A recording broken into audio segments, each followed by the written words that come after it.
July 2009. The Russian government declassifies top-secret documents detailing USO encounters with the Russian Navy. Stunning first-hand accounts of extraterrestrial encounters shock the Russian people and ignite interest from the world's UFO research community. But how could such compelling accounts have been kept secret for so long? And why? The problem that we had in the Soviet era, prior to 1992, you're dealing with fundamentally a totalitarian system in which UFOs and USOs were not to be talked about.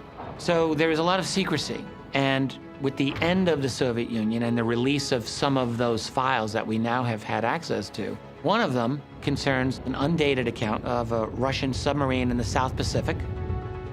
A Russian nuclear sub encountered a formation of what appeared to be alien spacecraft at depth under the water.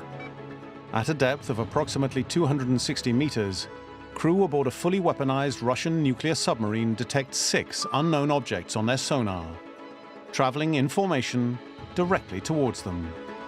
What's even more alarming is the speed at which the objects are traveling, in excess of 265 miles per hour. This was hugely unnerving for these highly trained military personnel, and it was quite unlike anything they'd ever seen or experienced before. 6 disc-shaped objects traveling in formation continue on their trajectory, gaining speed as they head directly towards the submarine. They were going at incredible speeds, but then when the submarine became alarmed at what was happening with these objects and slowed down its speed, the objects did exactly the same thing, mirroring what the submarine was doing. The Russian crew are at first stunned by what they're witnessing, then quickly man their battle stations.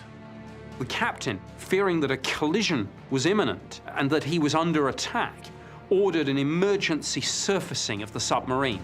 The submarine finally breaches the surface, narrowly avoiding a collision. But what happens next is even more astonishing. So here's the Soviet submarine commander dealing with this terrifying situation. They then saw through the periscope these 6 objects come out of the water and take off at some absurdly fast speed. One can only speculate about the intent of these USOs. Was this a hostile act of some sort, or were they just fleeing detection? We don't know. Researchers believe what the Russians encountered was a squadron of underwater extraterrestrial spacecraft. If you can travel that fast underwater, water is just another medium, so their craft can fly underwater just like they can above water. That tells me that these aren't conventional technology. It's nothing earthly made. What we're dealing with here is very clearly advanced technology. So we have to draw the conclusion that perhaps this is some sort of extraterrestrial technology that we're dealing with. That's what makes this case so compelling. The speed, the movement of the objects, and the rate that they disappeared. It's incredible. However, the most chilling encounter revealed in Russia's declassified reports doesn't involve unidentified submersible objects, but the alien creatures believed to inhabit them. Siberia, 1982. With a depth of 1,642 meters, Lake Baikal is the deepest freshwater lake in the world. Russian Navy divers are conducting a research mission. Given the depth of the lake and its frigid temperature, little is known about what lies beneath the surface. 7 Russian divers are at a depth of 50 meters, when suddenly the frogmen realize they are being watched. These strange humanoid figures were much bigger than human beings and appeared to be wearing helmets of some sort. What on earth are we to make of an encounter like this? It's one thing to talk about USOs, but quite another to talk about humanoid entities deep in the lake. These were large beings, human-shaped but like 9 feet tall, wearing what seemed like very tight-fitting silvery suits. Not your normal scuba gear, basically. Swimming in the water, what they've come to call the swimmers of Lake Baikal. What were these creatures? Why did they not seem to use what we would be using to sustain life? There were no oxygen tanks. So there are lots of interesting facets to this. You have creatures that are underwater and surviving with technology that we don't comprehend. The Russian divers then make a fateful decision. They try to capture one. The divers attempted to capture one of these creatures, but at this point, so the documents say, the entities reacted. A powerful, unknown force suddenly propels the entire group of divers up from the deep water to the surface. They did a rapid rise to the surface of the water. Well, when you do that too fast, you suffer from decompression and you get the bends, and it's deadly. There were 7 of these divers, and 3 of them died. And 4 were very severely injured as a result of this.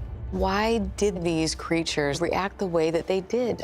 I have to think that when we began to act aggressively, when the divers wanted to capture one of these creatures and throw a net over it, that perhaps they were reacting in a defensive way when they expelled the divers to the surface. If we can believe what we've read in the reports, these are extraterrestrial beings, something otherworldly.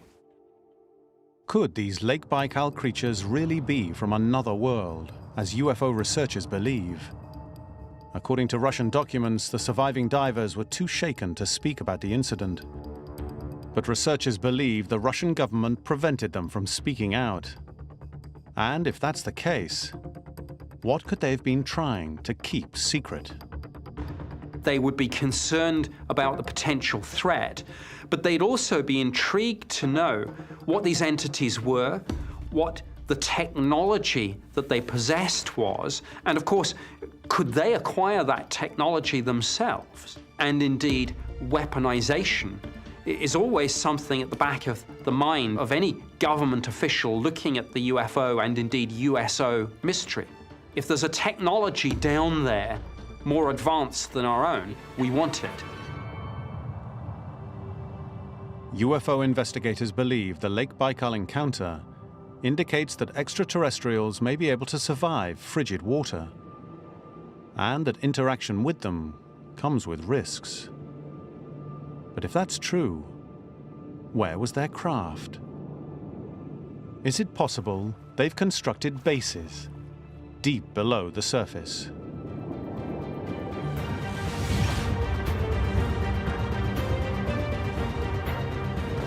The oceans are about as remote a place as you can get on this planet. If you want to conduct yourself on a world secretly without a lot of interference, it's actually ideal.